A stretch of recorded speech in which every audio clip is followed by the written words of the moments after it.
The Gateway, a journey through the doctrines of faith.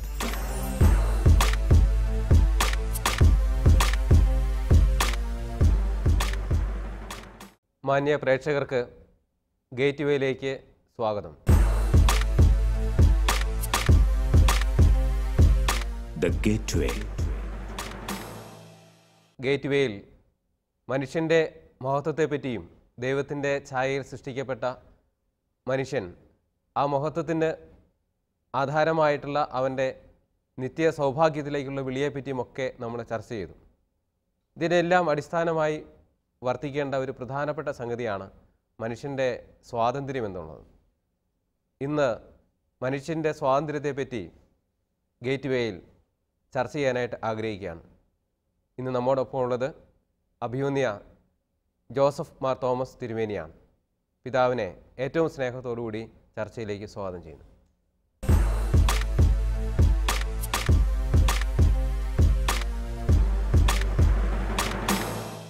സ്വാതന്ത്ര്യം എന്നും മനുഷ്യനെ ആവേശം കൊള്ളിച്ച ഒരു വലിയ ആദർശമാണ്, മൂല്യമാണ്. മനുഷ്യൻ്റെ സ്വാതന്ത്ര്യം എന്നുകൊണ്ട് അർത്ഥമാക്കുന്നത് എന്തും ചെയ്യാനുള്ള സ്വാതന്ത്ര്യമാണ്. സ്വാതന്ത്ര്യം കൊണ്ട് അങ്ങനെ ഒരു കാര്യം നമ്മൾ ലക്ഷ്യം വയ്ക്കുന്നില്ല.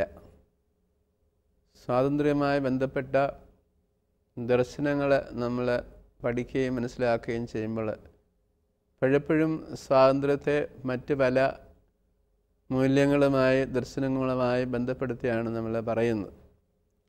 സ്വാതന്ത്ര്യത്തിന് വേണ്ടിയുള്ള അനേകം പോരാട്ടങ്ങളിലൊക്കെ, ഫ്രഞ്ച് റവല്യൂഷനൊക്കെ നമുക്കറിയാം, സത്യം, സമത്വം, സ്വാതന്ത്ര്യം. അല്ലെങ്കിൽ നമുക്ക് ലോകത്തിൻ്റെ എല്ലാ ഭാഗത്തും നടന്നിട്ടുള്ള സ്വാതന്ത്ര്യ പ്രസ്ഥാനങ്ങൾക്കൊക്കെ ഉള്ളിൽ നിൽക്കുന്ന ഒരു സനാതന മൂല്യമുണ്ട്. അതിന് ട്രൂത്ത്, ബ്യൂട്ടി, ഗുഡ്നസ്. സ്വാതന്ത്ര്യം എപ്പോഴും ഒരു പൊതു നന്മയെ അടിസ്ഥാനപ്പെടുത്തി മാത്രമേ മനുഷ്യന് പ്രയോഗിക്കാനായിട്ട് സാധ്യമാകൂ.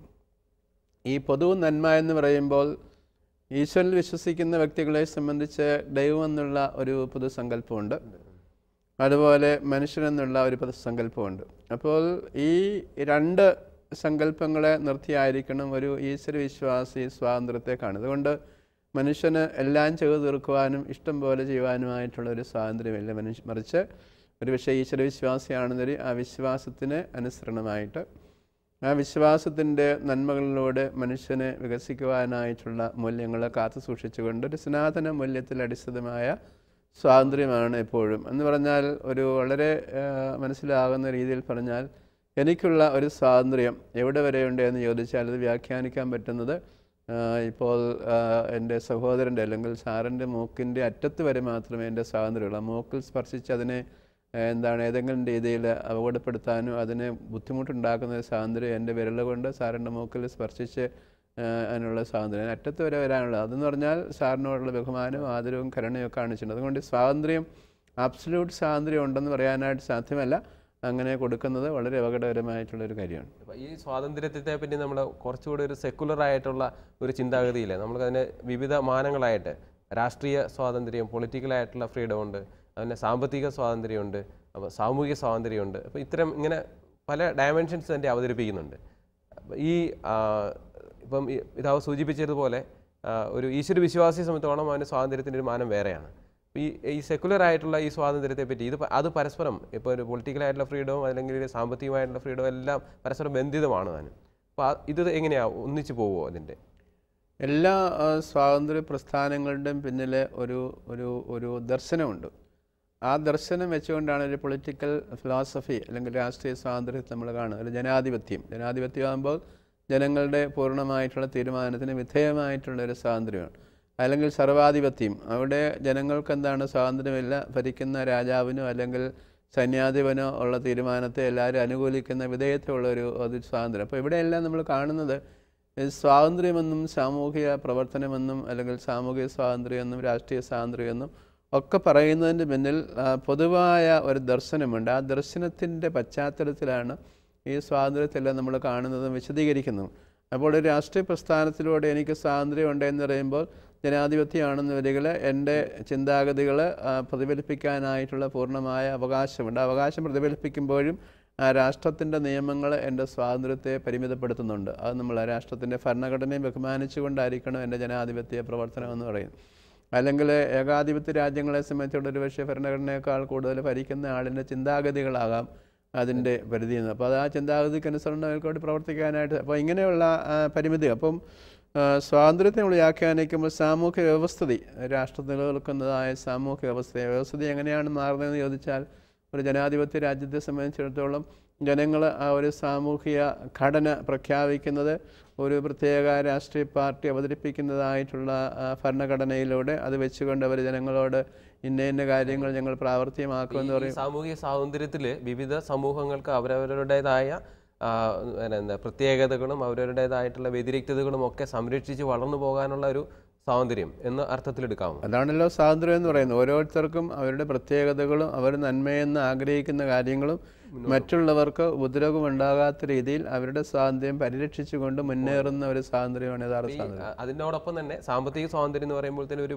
വ്യക്തിയെ സംബന്ധിച്ചോളം അവൻ്റെ ജീവൻ്റെ നിലനിൽപ്പിന് ആവശ്യമായ അടിസ്ഥാനപരമായ ആവശ്യങ്ങൾ, ഭക്ഷണം, പാർപ്പിടം, വസ്ത്രം, ഇതൊക്കെ ലഭിക്കുന്നതിനുള്ള മാന്യമായ രീതിയിലുള്ള ഒരു ജീവിത നിലവാരം, അതിനുള്ള ഒരു അവകാശം, അതിനുള്ള സ്വാതന്ത്ര്യം എന്നുള്ള ആ ഒരു തലത്തിലെടുക്കാം. സ്വയം സാമ്പത്തിക സംരംഭങ്ങളൊക്കെ തുടങ്ങുന്നതിനുള്ള സ്വാതന്ത്ര്യം ആ ലെവലിലായിരിക്കും അത് എടുക്കുക അല്ലേ? സാമ്പത്തിക ജീവിതത്തിൻ്റെ അടിസ്ഥാന ആവശ്യങ്ങൾ ഏത് സാമൂഹിക ഘടനയിൽ ഉറപ്പാക്കിയില്ല എന്ന രീതിയിൽ മനുഷ്യന് അവ സുസ്ഥിരമായി ലഭിച്ചിരിക്കുന്ന കഴിവുകളും നന്മകളും ജീവിക്കുവാനുള്ള അവസരങ്ങളും തടസ്സപ്പെടും. അതുകൊണ്ട് ഏത് സാമൂഹിക ഘടനയാണ് എന്ന് വരിക തന്നെയും ഏറ്റവും പ്രധാനപ്പെട്ടത് മനുഷ്യന് ജീവിക്കുവാനായിട്ടും വളരുവാനുമായിട്ടുള്ള അടിസ്ഥാന ആവശ്യങ്ങൾ ഉറപ്പാക്കണമെന്നതാണ്.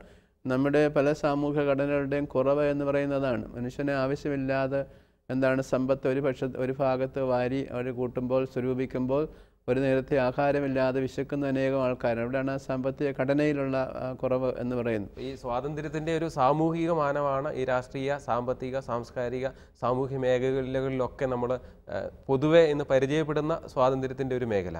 അതിനപ്പുറത്തേക്ക് ഒരു വ്യക്തിപരമായ തലത്തിലേക്ക് വരുമ്പോഴാണ് മനുഷ്യൻ്റെ ഒരു ധാർമ്മിക തലത്തിൽ അല്ലെങ്കിൽ ഒരു ചിന്താ തലത്തിലുള്ള ഒരു സ്വാതന്ത്ര്യത്തിൻ്റെ എത്രമാത്രം പോകാം എന്നുള്ള ഒരു തലത്തിലേക്ക് വരിക.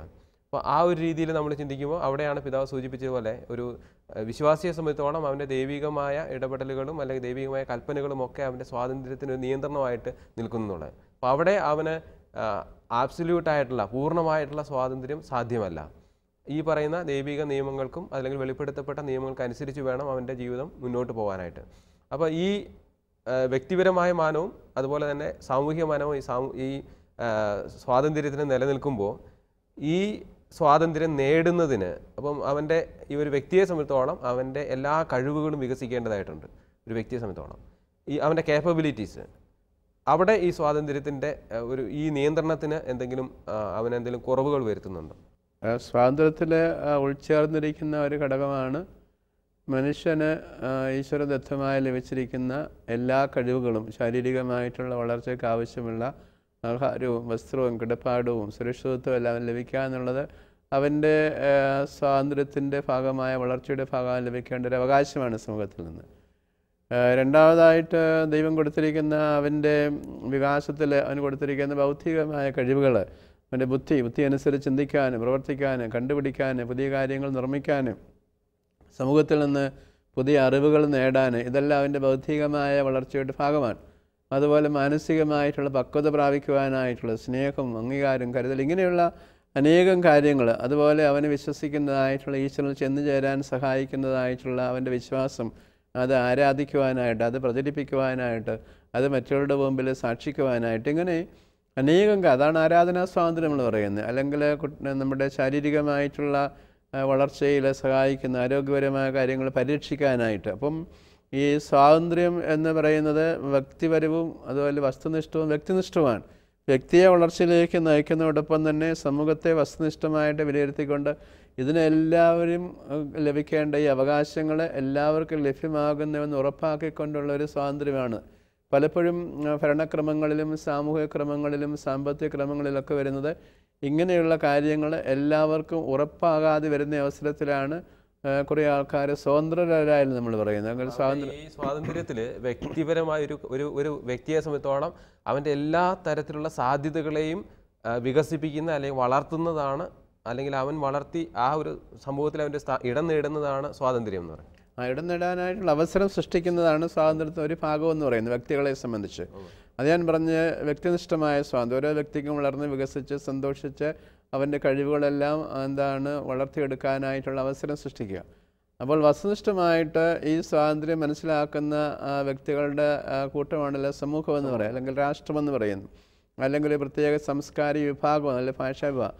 അപ്പോൾ അവർ ചിന്തിക്കേണ്ടത് ഇങ്ങനെയുള്ള വ്യക്തികൾക്ക് വളർന്ന് വികസിക്കാവുന്ന സാമൂഹ്യ ഘടനകൾ സൃഷ്ടിച്ചെടുക്കുക എന്നുള്ളതാണ്. അപ്പോൾ അത്തരത്തിലുള്ള വികസനത്തിന് നിയമങ്ങൾ ശരിക്കൊരു തടസ്സമല്ലേ? ദൈവിക നിയമമാണെങ്കിലും അതല്ലാത്ത നിയമങ്ങളാണെങ്കിലും മനുഷ്യനെ സംബന്ധിച്ചോളം സ്വതന്ത്രമായി അവൻ്റെ കഴിവുകൾ വികസിപ്പിക്കുന്നതിന് തടസ്സമായിട്ട് നിൽക്കുന്നില്ല. മതങ്ങൾക്കെതിരെയുള്ള വലിയൊരു ആരോപണം അത് തന്നെയല്ലേ? നിയമങ്ങൾ അതിൻ്റെ ഉത്ഭവത്തിൽ നോക്കിയ തടസ്സങ്ങളല്ല, ഈ സ്വാതന്ത്ര്യം പരിരക്ഷിക്കുന്നതായിട്ടുള്ള പരിരക്ഷയായിട്ടാണ് നിൽക്കുന്നത്. പക്ഷേ കാലഘട്ടങ്ങൾ കടന്നു പോകുന്ന അവസരത്തിൽ കാലഘട്ടങ്ങളുടെ മാറ്റങ്ങൾക്കും ചിന്താരീതിക്കും അനുസരണമായി ഈ നിയമങ്ങളുടെ പരിധികൾ മാറ്റുക, വികസിപ്പിക്കുകയോ ചെയ്യേണ്ടതായിട്ടുണ്ട്. പക്ഷേ മതങ്ങളെ സംബന്ധിച്ചാണെന്നവരെയും രാഷ്ട്രീയ പ്രസ്ഥാനങ്ങളെ സംബന്ധിച്ചാണെങ്കിലും സാമൂഹിക സാംസ്കാരിക സംഘടനകളെ സംബന്ധിച്ചാണെന്നവരെയും ഇങ്ങനെ ഒരിക്കൽ ആവിഷ്കരിക്കപ്പെട്ട നിയമങ്ങൾ മനുഷ്യൻ്റെ ചിന്താരീതിയിലും അവൻ്റെ ജീവിത സാഹചര്യങ്ങളിലും അല്ലെങ്കിൽ സമൂഹത്തിൽ ശാസ്ത്ര സാങ്കേതിക നേട്ടങ്ങളിലും ഉണ്ടായിക്കൊണ്ടിരിക്കുന്ന മാറ്റങ്ങൾക്കനുസരണമായി നിയമങ്ങൾ മാറ്റുക എന്നതിനേക്കാളൊക്കെ വരെ അതിനെ വ്യാഖ്യാനിച്ച് അതിൻ്റെ പരിധി വികസിപ്പിക്കുകയോ അല്ലെങ്കിൽ പുത്തൻ ഡയമെൻഷൻസ് മാനങ്ങൾ കൊടുക്കുകയോ ചെയ്യുന്നതിൽ പലപ്പോഴും നിയമകർത്താക്കൾ പരാജയപ്പെടുന്നു എന്നുള്ളതാണ്. ഈവൻ നമ്മുടെ നിയമവ്യവസ്ഥയ്ക്കകത്ത് തന്നെ അങ്ങനെയുള്ള പരാജയങ്ങൾ ആനുകാലിക സമൂഹത്തിൽ കൊണ്ടുകൊണ്ടിരിക്കുകയാണ്. മനുഷ്യന് നിയമങ്ങൾ ഒരു തടസ്സമായിട്ട് നമുക്ക് അനുഭവപ്പെടുന്നത്. അതെ, മനുഷ്യൻ്റെ കാലികമായ ആവശ്യങ്ങളുമായി ബന്ധപ്പെടുത്തി വേണം നിലവിലുള്ള നിയമങ്ങൾ നമ്മൾ വ്യാഖ്യാനിക്കാനും. എന്നാൽ നിയമങ്ങളുടെ അതിൻ്റെ നന്മ, അതിൻ്റെ ഗുഡ്നസ്, ഞാൻ പറഞ്ഞല്ലോ സനാതന മൂല്യ സത്യവും ധർമ്മവും നീതിയും നഷ്ടപ്പെടാത്ത രീതിയിൽ ആധുനിക മനുഷ്യനെ വളർത്തുകയും സഹായിക്കുകയും ചെയ്യുന്ന അല്ലെങ്കിൽ ശാസ്ത്ര സാങ്കേതിക നേട്ടങ്ങൾ മനസ്സിലാക്കിക്കൊണ്ട് അതിനനുസരണമായ നിയമങ്ങളുടെ വികാസമോ അല്ലെങ്കിൽ പുനരാവിഷ്കരണമോ നടത്തേണ്ടതായിട്ടുള്ള കാര്യത്തിലാണ് പരാജയം. അതിൽ തന്നെ സ്വാതന്ത്ര്യത്തെ പരിമിതപ്പെടുത്തുന്നുണ്ടെങ്കിലും എല്ലാവർക്കും ഒരളവ് വരെ സ്വാതന്ത്ര്യം ആസ്വദിക്കുന്നതിന് ആ പരിമിതപ്പെടുത്തലുകൾ ആവശ്യമായിട്ട് വരുന്നു. പരിമിതികളില്ലാത്ത സ്വാതന്ത്ര്യം ഇല്ലെന്ന് ഞാൻ പറഞ്ഞു കഴിഞ്ഞല്ലോ. പരിമിതികളുണ്ട്, പക്ഷേ ആ പരിമിതികൾ ഒരു പക്ഷേ 15-ാം നൂറ്റാണ്ടിലുള്ള ഒരു നിയമം അത് 21-ാം നൂറ്റാണ്ടിൽ ഒരു പക്ഷേ ആ രീതിയിൽ പ്രാവർത്തികമാക്കാനായിട്ട് പറ്റില്ല. അപ്പോൾ നിയമത്തിൻ്റെ അടിസ്ഥാനമായി നിൽക്കുന്ന ഒരു പൊതുനന്മയുണ്ട്. ആ പൊതുനന്മ നഷ്ടപ്പെടാത്ത രീതിയിൽ ഇന്നത്തെ മനുഷ്യനെ അത് പരിരക്ഷിച്ചുകൊണ്ട് പുതിയ രീതിയിൽ അവൻ്റെ സ്വാതന്ത്ര്യം ആവിഷ്കരിക്കാനും വളരാനുമായിട്ടുള്ള മേഖലകളും പുതിയ സാധ്യതകളും തുറക്കുന്നില്ല എന്നുള്ളതാണ് ഇപ്പോഴത്തെ നിയമത്തിൻ്റെ കുറവായിട്ട് നമ്മൾ കാണുന്നത്. അപ്പോൾ ഈ മനുഷ്യ സ്വാതന്ത്ര്യവും ഇടയ്ക്ക് പിതാവ് സൂചിപ്പിച്ചിരുന്ന പോലെ ആരാധനാ സ്വാതന്ത്ര്യം, മതസ്വാതന്ത്ര്യവും ഇത് ഒരു പ്രതിസന്ധിയായിട്ട് വരുന്നുണ്ടോ? ഒരിക്കലും അങ്ങനെ പ്രതിസന്ധിയായിട്ട് വരുന്നില്ല. മനുഷ്യ സ്വാതന്ത്ര്യത്തെ സംബന്ധിച്ചിടത്തോളം അവനെ ആരാധിക്കുവാനും അവൻ്റെ ആരാധനാ സ്വാതന്ത്ര്യം അത് വികസിപ്പിക്കാനും അത് പരിപോഷിപ്പിക്കാനും പ്രചരിപ്പിക്കാനൊക്കെ ഉള്ള സ്വാതന്ത്ര്യം നമ്മുടെ ഭരണഘടന നൽകുന്നുണ്ട്. അത് മറ്റുള്ളവർക്ക് ഉതപ്പോ പ്രയാസമോ ബുദ്ധിമുട്ടോ കൂടാത്ത രീതിയിൽ നമ്മൾ കൊണ്ടുപോവുക എന്നുള്ളതാണ്. അങ്ങനെ കൊണ്ടുപോകാൻ വയ്യാത്ത അല്ലെങ്കിൽ ചില സാഹചര്യങ്ങളിലൊക്കെയാണ് നമ്മൾ പള്ളികളെ പണിയുമ്പോഴോ അല്ലെങ്കിൽ മറ്റ് ആരാധനാലയങ്ങൾ പണിയുമ്പോഴോ ഒക്കെ മറ്റുള്ളവർക്ക് തടസ്സമോ ബുദ്ധിമുട്ടോ കൂടാത്ത രീതിയിൽ ഒരു വലിയ സ്നേഹത്തിൻ്റെ അരൂപിയിൽ അത് കൂട്ടായ്മയുടെ അരൂപി കൊണ്ടുപോയാൽ അങ്ങനെ തടസ്സങ്ങൾ പലപ്പോഴും അങ്ങനെ വരാതെ എൻ്റെ വിശ്വാസം മാത്രമാണ് പ്രധാനപ്പെട്ടത്, മറ്റുള്ളവരോടൊന്നും പ്രധാനപ്പെട്ടതല്ല, അതിനെന്ത് സംഭവിച്ചാലും കുഴപ്പമില്ല, എൻ്റെ താല്പര്യം നിറവേറുന്ന ഒരു റിലേറ്റിവിസം, ഞാനും എൻ്റെ ചിന്തയും എൻ്റെ ആവശ്യങ്ങളുമാണ് പ്രധാനപ്പെട്ടത്, സഹോദരൻ്റെ ആവശ്യങ്ങൾ പ്രധാനപ്പെട്ടതല്ല എന്നുള്ള ഒരു ചിന്ത, അതാണ് ആധുനിക സമൂഹത്തിൻ്റെ ഏറ്റവും വലിയ അപകടമെന്ന് പറയുന്നത്. ദൈവത്തെയും സഹോദരനെയും സമൂഹത്തിൽ നിന്ന് മാറ്റി നിർത്തിക്കൊണ്ട് എനിക്ക് മാത്രം വളരണം, വികസിക്കണം, എൻ്റെ മാത്രം കാര്യങ്ങളും താല്പര്യങ്ങളുമാണ് പ്രധാനപ്പെട്ടെന്നുള്ള ഒരു ആപേക്ഷിക ത്വം അല്ലെങ്കിൽ റിലേറ്റീവ്സ് ആണ് നമ്മൾ പറയുന്നത്. എന്നെ കേന്ദ്രീകരിച്ച്, എൻ്റെ ചിന്തയെ കേന്ദ്രീകരിച്ച്, എൻ്റെ പ്രസ്ഥാനത്തെ കേന്ദ്രീകരിച്ച് മാത്രമേ നന്മയുണ്ടാവൂ എന്നുള്ള ഒരു ചിന്ത നമ്മുടെ സ്വാതന്ത്ര്യത്തെ പരിമിതപ്പെടുന്നതാണ്. അത് വളരെയേറെ അപകടകരമായിട്ടുള്ളതാണ്. അങ്ങനെയുള്ള ചിന്തകളാണ് പലപ്പോഴും തീവ്രവാദ പ്രസ്ഥാനങ്ങളിലേക്കും നശീകരണ പ്രസ്ഥാനങ്ങളിലേക്കും പോയി രാജ്യത്ത് അപകടം ഉണ്ടാക്കും. ഇത്തരത്തിലുള്ള സ്വാതന്ത്ര്യത്തെ നമ്മൾ അനുവദിക്കുമ്പോൾ പോലും അല്ലെങ്കിൽ അതിനെ സപ്പോർട്ട് ചെയ്യുമ്പോൾ തന്നെ മനുഷ്യ വ്യക്തിയുടെ വ്യത്യസ്തങ്ങളായ കഴിവുകൾ വളർത്തിയെടുക്കേണ്ട സാഹചര്യമുണ്ട്. അപ്പോൾ ശാസ്ത്ര സാങ്കേതിക രംഗത്തുള്ള പുത്തൻ കുതിപ്പുകളോ അല്ലെങ്കിൽ പുത്തൻ പരീക്ഷണങ്ങളെയും പ്രോത്സാഹിപ്പിക്കുന്നുണ്ടോ? നമ്മൾ ശാസ്ത്രത്തെ ഒരവസ്ഥ എന്ന് പറഞ്ഞാണ്, ശാസ്ത്രം എന്ന് പറയുന്നത് ദൈവം നൽകിയിരിക്കുന്ന നന്മയുടെ ഒരു ഭാഗമാണ്. ആ ശാസ്ത്രം വളർന്ന് പ്രകൃതിയിൽ ഇതുവരെയും വെളിപ്പെടാതെ ഇരിക്കുന്നതോ അല്ലെങ്കിൽ മനുഷ്യൻ മനസ്സിലാക്കാതിരിക്കുന്നതോ കണ്ടുപിടിക്കാതിരിക്കുന്നതോ ആയിട്ടുള്ള അനേകം രഹസ്യാത്മകത ഈ പ്രകൃതിയിൽ അല്ലെങ്കിൽ ലോകത്ത് മുഴുവനുണ്ട്. അനേകം അറിവുകൾ ഇങ്ങനെ ഇപ്പോഴും ഡോർമെൻ്റായിട്ട് മനുഷ്യന് വെളിപ്പെടാതിരിപ്പുണ്ട്. ഓരോ കാലഘട്ടങ്ങളിൽ മനുഷ്യൻ്റെ ബുദ്ധി ഉപയോഗിച്ചുകൊണ്ട് പ്രകൃതിയിൽ ഉണ്ടാകുന്നതായിട്ടുള്ള ഈ നന്മകളെ കണ്ടെത്തി അത് മനുഷ്യൻ്റെ നന്മയ്ക്ക് വേണ്ടി ഉപയോഗപ്പെടുത്തുന്ന ശാസ്ത്രത്തെ എല്ലാ അവസരത്തിലും സഭയും അതോടൊപ്പം തന്നെ സഭാ അധികാരികളും പ്രോത്സാഹിപ്പിച്ചിട്ടുണ്ട്. പക്ഷേ ശാസ്ത്രം വളർന്നു വന്നിട്ട് ആറ്റം ബോംബൊക്കെ ഉണ്ടാക്കി മനുഷ്യനെ നശിപ്പിക്കുക, അല്ലെങ്കിൽ വലിയതായിട്ടുള്ള നമുക്കറിയാവുന്ന പോലെ ഫാക്ടറികളുണ്ടാക്കി അന്തരീക്ഷങ്ങളെ മലിനമാക്കുക, ജലം കുടിക്കാൻ ഇല്ലാതെയാകുക, അല്ലെന്ന നിലയിൽ വലിയ ഫാക്ടറികളുള്ളതുകൊണ്ട് അടുത്തുള്ള ജനങ്ങൾക്ക് താമസിക്കാൻ വയ്യാത്ത രോഗങ്ങളുണ്ടാകുക, നമുക്കറിയാവുന്ന പോലെ ഭോപ്പാലിലെ ദുരന്തം പോലെയുള്ള കാര്യങ്ങൾ, അങ്ങനെയൊക്കെയുള്ള കാര്യങ്ങൾ വരുമ്പോഴാണ് ശാസ്ത്രം മനുഷ്യന് എതിരായി നിൽക്കുമ്പോൾ മാത്രമാണ്, മനുഷ്യൻ്റെ മഹത്വത്തെ ഇല്ലാതെയാക്കുന്ന അവസരത്തിൽ മാത്രമാണ്, മനുഷ്യൻ്റെ വളർച്ചയും വികാസത്തെയും തടസ്സപ്പെടുത്തുമെന്ന് ബോധ്യമുള്ള അവസരത്തിൽ മാത്രമാണ് നമ്മൾ പലപ്പോഴും ശാസ്ത്രത്തെ സംശയത്തോട് കാണുകയോ അല്ലെങ്കിൽ അത് അനുവദനീയമല്ലാമെന്ന് പരിശോധിക്കണമെന്ന് പറയുകയോ ചെയ്യാറില്ല. ശാസ്ത്രത്തിൻ്റെ നല്ല വശങ്ങളൊന്നും ഒരിക്കലും സഭ എടുത്തിട്ടില്ല, എതിർക്കാനായിട്ട് സഭയ്ക്ക് സാധ്യമല്ല. കാരണം മനുഷ്യൻ്റെ ബുദ്ധി ദൈവത്തിൻ്റെ ദാനവും അതനുസരിച്ച് കണ്ടുപിടിക്കുന്നതായിട്ടുള്ള എല്ലാ കാര്യങ്ങളും ദൈവമഹത്വത്തിൻ്റെ ഭാഗങ്ങളായിട്ടാണ് സഭ മുന്നോട്ട് പോകുന്നത്. അപ്പോൾ ഈ സ്വാതന്ത്ര്യത്തോട് ഒത്തുചേർന്ന് പോകുന്നതാണ് മനുഷ്യൻ്റെ ഉത്തരവാദിത്തങ്ങൾ എന്ന് പറയുന്നത്. അപ്പോൾ ഈ സ്വാതന്ത്ര്യവും ഉത്തരവാദിത്വം തമ്മിലുള്ള ബന്ധം ഒന്ന് വിശദീകരിക്കാമോ? ആ സ്വാതന്ത്ര്യം ഞാൻ പറഞ്ഞുവല്ലോ, നന്മയിലേക്ക് വളരാനും വികസിക്കാനുമുള്ള ഒരു വ്യക്തിയുടെ അവകാശത്തിൻ്റെ ഭാഗമാണ്. ആ അവകാശം നമ്മൾ ഉപയോഗപ്പെടുത്തുമ്പോഴും ഞാൻ സ്വാതന്ത്ര്യത്തെ വിശദീകരിച്ച അവസരത്തിൽ പറഞ്ഞു, എൻ്റെ സ്വാതന്ത്ര്യം സാറിൻ്റെ മൂക്കിൻ്റെ അറ്റത്ത് വരെ വരാനുള്ള സ്വാതന്ത്ര്യമുള്ളൂ, അതിനപ്പുറത്തോട്ടൊരു സ്വാതന്ത്ര്യമില്ല. അപ്പോൾ എനിക്കൊരു ഉത്തരവാദിത്തമുള്ള എന്താണെന്ന് ചോദിച്ചാൽ, ഞാൻ എൻ്റെ സ്വാതന്ത്ര്യം ഉപയോഗപ്പെടുത്തുമ്പോൾ മറ്റാരുടെയും സ്വാതന്ത്ര്യം അതുവഴിയായി ഹനിക്കപ്പെടാനായിട്ട് പാടില്ല. സ്വാതന്ത്ര്യം മറ്റൊരാൾക്ക് അനുഭവിക്കാനുള്ള അവസരം സൃഷ്ടിക്കണം, അത് ഞാൻ മാനിക്കണം, അതിനെ അംഗീകരിക്കുകയും അതിനെ ഞാൻ പ്രോത്സാഹിപ്പിക്കുകയും ചെയ്യണം. പലപ്പോഴും എൻ്റെ സ്വാതന്ത്ര്യം ഞാൻ ഉപയോഗിക്കുമ്പോൾ, എൻ്റെ ആരാധനാ സ്വാതന്ത്ര്യം ഉപയോഗിക്കുമ്പോൾ എൻ്റെ തൊട്ടടുത്തുള്ള മറ്റ് ആരാധന ജീവിതമുള്ള ആൾക്കാരുടെ ആരാധനത്തെ ഞാൻ ബഹുമാനിക്കുകയും ആദരിക്കുകയും ചെയ്യുന്നില്ല എന്നതിൽ എൻ്റെ ദുസ്വാതന്ത്ര്യമാണ്. പലപ്പോഴും നമ്മുടെ സമൂഹത്തിൽ ആരാധന നടക്കുന്ന സംഘടനകൾ അല്ലെങ്കിൽ നമുക്കറിയാവുന്ന പോലെ പല രീതിയിലുള്ള പ്രയാസങ്ങൾ എന്താണെന്ന് ചോദിച്ചാൽ, ഈ ഒരു വലിയ കാര്യം നമ്മൾ മറന്നു പോകുന്നതുകൊണ്ടാണ്. എല്ലാവർക്കും ആരാധിക്കാനായിട്ടുള്ള അവസരവും സ്വാതന്ത്ര്യമുണ്ട്. ഒരു പക്ഷേ അതെവിടെയായിരിക്കണം എന്നതിനെ സംബന്ധിച്ചുള്ള, അതെങ്ങനെ ആയിരിക്കണം എന്നതിനെ സംബന്ധിച്ചുള്ള അഭിപ്രായ ഐക്യമില്ലാത്തത് കൊണ്ട് എൻ്റെ ആരാധനയ്ക്ക് വേണ്ടി മറ്റ് സഹോദരൻ്റെ ആരാധന തടസ്സപ്പെടുത്തുകയോ അതിനെ നിരുത്സാഹപ്പെടുത്തുകയോ അതിനെ അവമതിക്കുകയോ അതിന് നന്മ കാണാതിരിക്കുകയോ ചെയ്യുന്നത് എൻ്റെ സ്വാതന്ത്ര്യത്തിൻ്റെ ദുർവിനിയോഗമാണ്.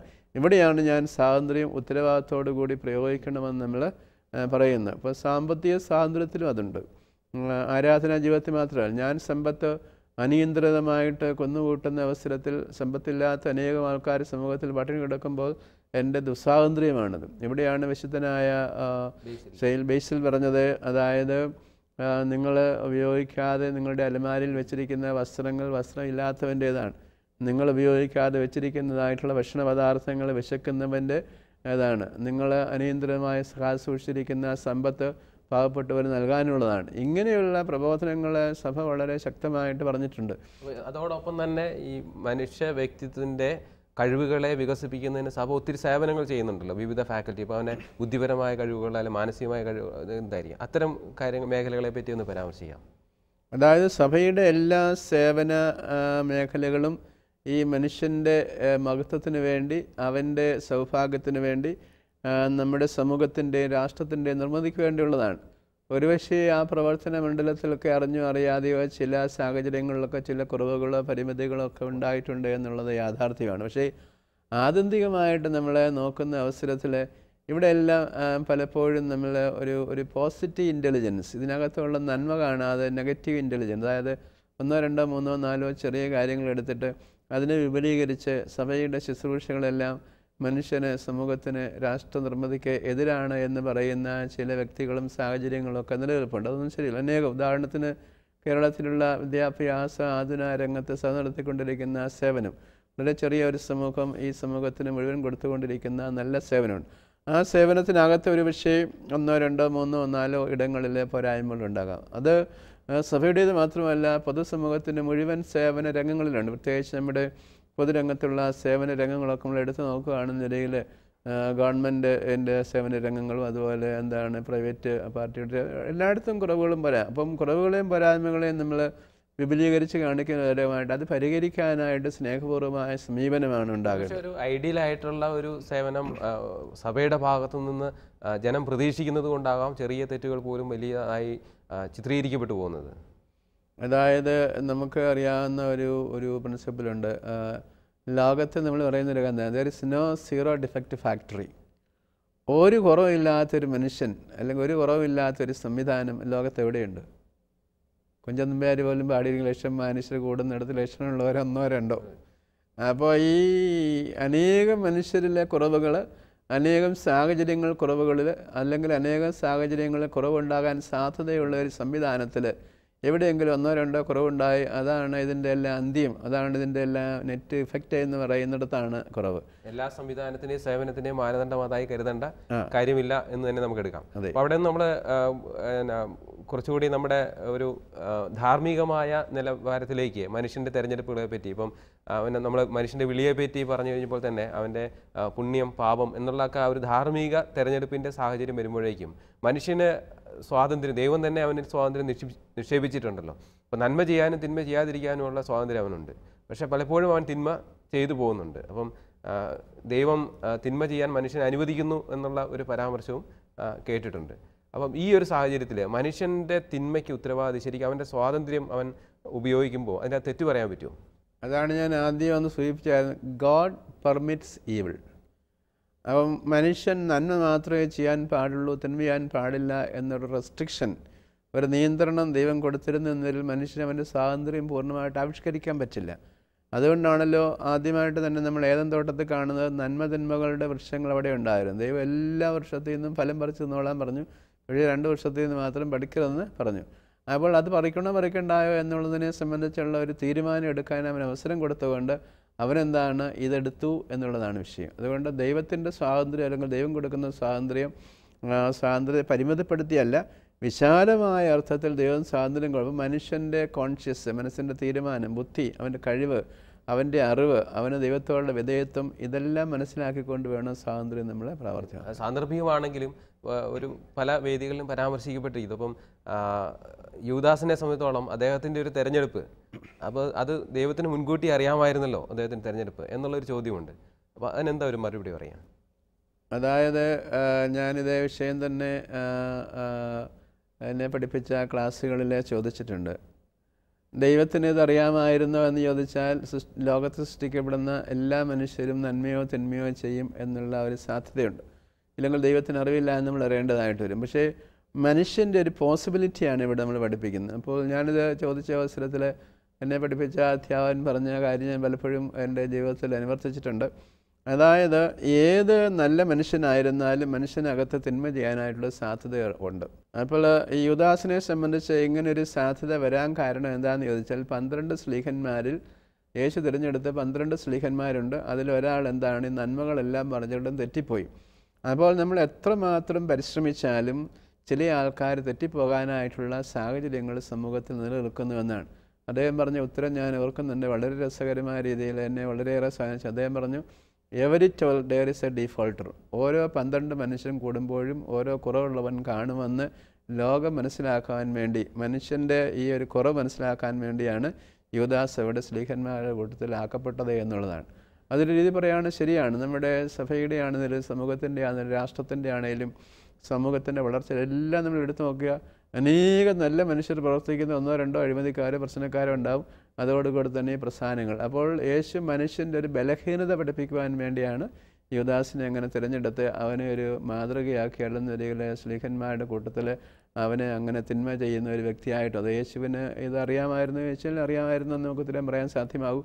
വേറൊരു ഓപ്ഷൻ ഇല്ലായിരുന്നു ചോദിച്ചാൽ ദൈവത്തിന് വേണ്ട നിയമങ്ങൾ നമ്മൾ സൃഷ്ടിക്കുന്നവരായി വരും. നമ്മുടെ ദൈവം സൃഷ്ടിക്കുന്നവരല്ല, മറിച്ച് ദൈവത്തിന് നിയമം പാലിക്കുന്നവരായിട്ടാണ് വരേണ്ടത്. അപ്പം യൂദാസ് രക്ഷപ്പെട്ടോ ഇല്ലയോ എന്ന് പറഞ്ഞാൽ അത് മാനുഷികമായി ഉത്തരം പറയാൻ സാധ്യമല്ല, ദൈവം ഉത്തരം പറയേണ്ട വിഷയമാണ്. സ്വാതന്ത്ര്യം മനുഷ്യനെ സംബന്ധിച്ചോളം അമൂല്യമാണ്, അവനിൽ നിന്ന് വേർതിരിക്കാനായി സാധ്യവുമല്ല. ആ സ്വാതന്ത്ര്യം സാമൂഹ്യ പരിസ്ഥിതികളും സാഹചര്യങ്ങളുടെയും വെല്ലുവിളികൾക്ക് വിധേയവുമാണ്. ഇന്ന് മനുഷ്യ സ്വാതന്ത്ര്യത്തെപ്പറ്റി വളരെ ആധികാരികമായി നമ്മോട് സംസാരിച്ച അഭിമന്യ പിതാവിന് ഗേറ്റ് വേയുടെ എല്ലാ പ്രേക്ഷകരുടെയും പേരിൽ ഹൃദ്യമായ നന്ദി പ്രകാശിപ്പിക്കുന്നു.